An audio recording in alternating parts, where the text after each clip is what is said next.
ఎవరు కూడా పెళ్ళిళ్ళు చేసుకోకండి దయచేసి. ఒకవేళ పెళ్లి చేసుకున్నా సరే విడిపోతే విడిపోండి. పిల్లలు పుట్టక మాత్రం ఎవరు విడిపోవద్దు. చిన్న పిల్లలు అనాథలు చేయకండి. నిజంగా ఎవరు కూడా. ఎందుకంటే ఇప్పుడు అనుభవిస్తున్నాను. నమ్మాను, 2 వారాల నుంచి చూస్తుంటే నమ్మాను, నిజంగా నమ్మాను. మారుతాడేమో, పాపం చూసుకుంటున్నాడే కదా అనుకున్నాను. వాడు మారినా సరే ఆ దొంగ మండ బతుకున్నంత వరకు మారనివ్వదు. నిజంగా చెప్తున్నా. ఎంతసేపు డబ్బులు డబ్బులు డబ్బుల కోసం అంటున్నాడు. డబ్బులు ఎత్తుకొని శ్మశానంలో చచ్చిపోయిన, డబ్బులు తగలేసుకొని చచ్చిపోవాలి. నిజంగా చెప్తున్నాను. వాళ్ళిద్దరు కూడా వీడికి డబ్బులే కావాలి, డబ్బులే. పాప కాదు, లేక లేక పుట్టింది. అంతకంత నిజంగా చెప్తున్నాను. అన్నీ వదిలేసి చక్కగా నా పని నేను చేసుకుని పోతే సరే బతకనివ్వట్లేదు.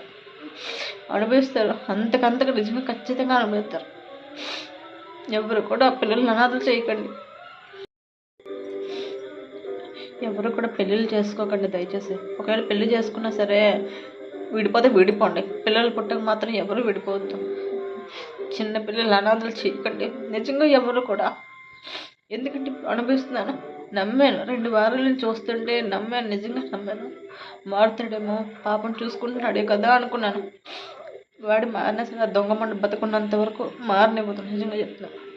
ఎంతసేపు డబ్బులు డబ్బులు డబ్బుల కోసం అంటున్నాడు. డబ్బులు ఎత్తుకొని శ్మశానంలో చచ్చిపోయిన, డబ్బులు తగలేసుకొని చచ్చిపోవాలి. నిజంగా చెప్తున్నాను. వాళ్ళిద్దరు కూడా వీడికి డబ్బులే కావాలి, డబ్బులే. పాప కాదు, లేక లేక పుట్టింది. అంతకంత నిజంగా చెప్తున్నాను. అన్నీ వదిలేసి చక్కగా నా పని నేను చేసుకుని పోతే సరే బతకనివ్వట్లేదు. అనుభవిస్తారు. అంతకంతగా నిజంగా ఖచ్చితంగా అనుభవిస్తారు. ఎవరు కూడా పిల్లల్ని అనాథలు చేయకండి.